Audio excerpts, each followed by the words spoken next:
There are a lot of games that do like basically like subtitles or they're just plain text. Your game's different because you actually have a voice speaking. Talk about that process and how you guys decided to do that and why you decided to go with the voices that you chose.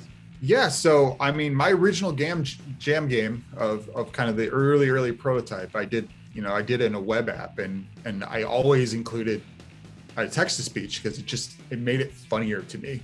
Like anyone can just read the text, but like, and you can play into the robotic text to speech a little bit, and you can make it do things, and you can use certain punctuation, and it just makes it more involved, and I think it just makes it funnier in general.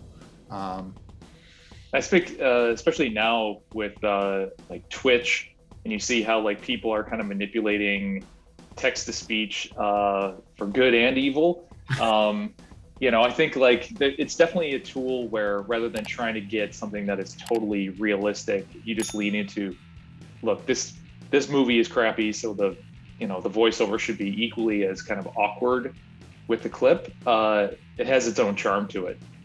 And as you said, no one else is really doing it, so it's just another way that we can kind of break out of the mold in that way. Yeah, it's all kind of just you're reading text on a screen because it's all quiet and you pick A, B, C, D. I mean, yours is the only one I've noticed actually has real like text to speech in it. Yeah, and towards the tail end, we added some kind of inline sound effects, so you can burp and fart and flush the toilet and whatnot. And that all started because finally. Yeah, because that started because one day I was like, we need the Wilhelm scream that needs to be in the game, right? So if you type Wilhelm scream, it would do the Wilhelm scream, and then we're like, well, we can make this a feature. Like we can actually allow people to just integrate and give them more variety.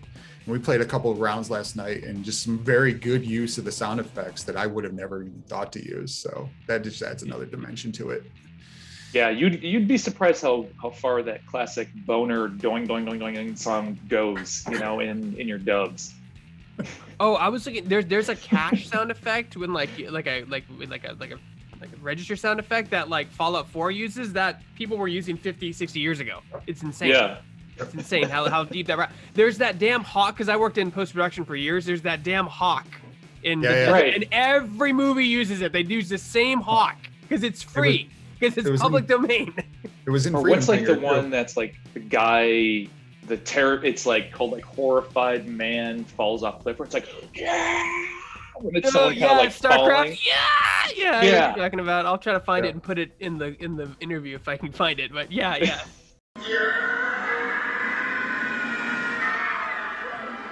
Is that what became the TIE Fighter? Because I feel like it was. I think the TIE Fighter was his own sound effect, but yeah, there's another sound effect that I vividly remember in the StarCraft trailer. Oh yeah. That's where I first heard it, that scream where the loading theme comes on. It's been used in so many things. Yeah. Oh, and you hear the same door creaks in 50 years of movies, and the. Hey, if it easiest works. to find, and especially if it's a low budget, not like AAA, Marvel film, like people find it and just use it. It doesn't matter. Oh yeah, totally. So my other question is that you guys are obviously, your studio is ripe with humor. Freedom, Finger Freedom is a really funny game, and you guys are transiting again to another funny game. Do you guys just really like the humor aesthetic? Do you think, guys? I think games now are so serious. We don't have enough funny games. It's interesting you mentioned that, because when I first started writing Freedom Finger, it was a very serious game about space opera type stuff. And I was at GDC, and someone gave a talk about just comedy as a genre within the game space and how it's kind of underutilized, It is. And it's something that, it's a major force in television and films, and it should be equally as represented in games. And I kind of put the script away for a few months, and I came back to it, and I just started almost like what the dub. I started riffing on my own script. I'm just like, look how pretentious this is, just like, oh, this is a serious mission, is it? Okay. This writer's an asshole. Yeah, basically just ripping it apart. And it, and I think since then we've just kind of like, the work I do in film and animation is mostly comedy too. So like, why not just lean into it? You know, I would not. That's not to say I would never make a serious game someday, but I think where Mark and I, you know, where we find that like we work best is when we don't have to really critically think about any of the deep themes that we're trying to express. You know, it kind of gives you certain freedom, but also presents a new kind of challenge. Mark, anything to add to that? No, I think he summed it up pretty well. It's just those games are fun to make. It's really what it comes down to, right? You know, and they're fun to play. No, they are. My wife loves humoristic games, but they're so hard to find because every game you're either a badass, it's a drama, or even Fortnite, even though it has elements of humor, at its core, you're shooting people. So it's not like a game based in humor, and it's hard to find games like that. Yeah. I think the one game, and the other thing that it's kind of a shame because I think if you're new to gaming and you get into or you're just not savvy with computers and anything like that, like the one game I recommend to everyone is the Stanley Parable, because there's no guns, there's no jumping, right? You just move. You can play with a keyboard. You don't need a super powerful PC rig to play it. And I think it's one of the best games ever made. It's hilarious. And it does everything right in terms of comedy.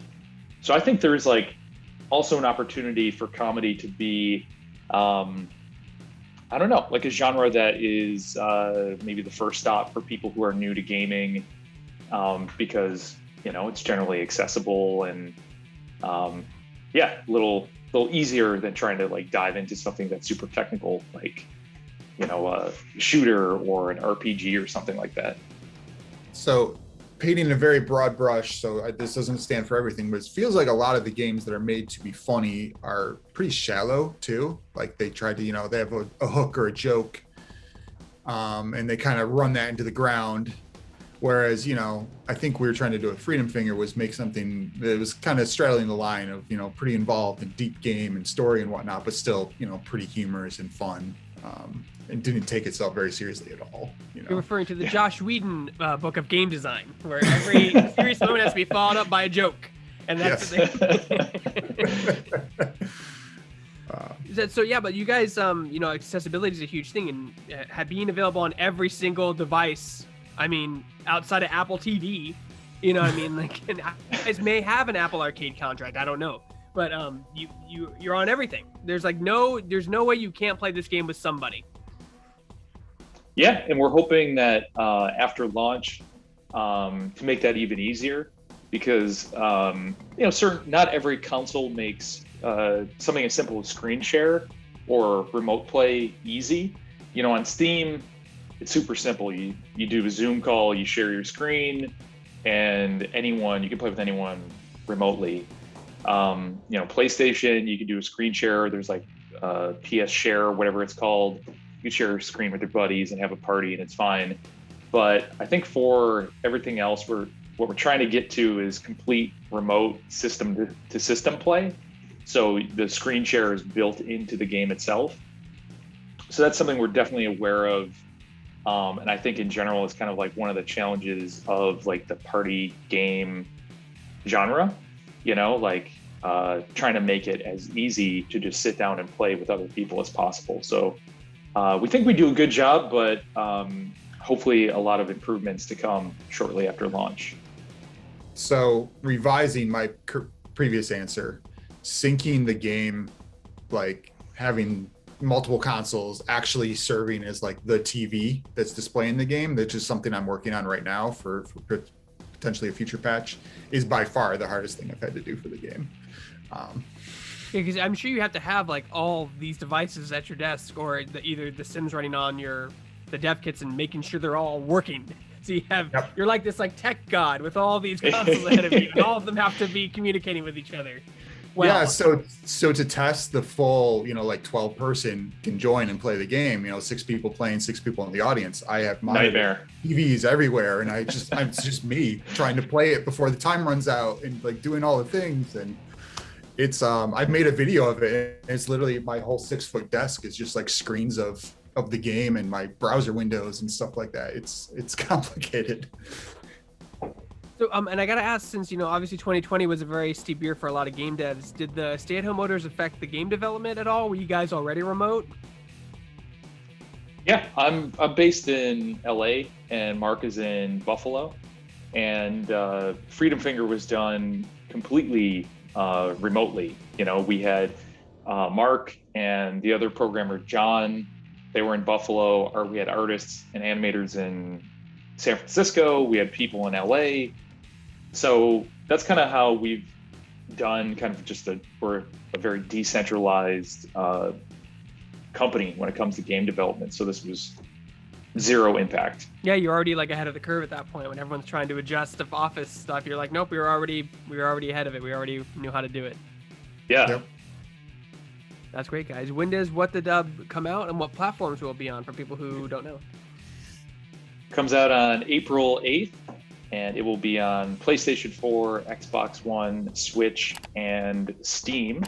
And we are obviously forward compatible with PlayStation 5 and Xbox Series X and S. So there's pretty much any platform you can play it on.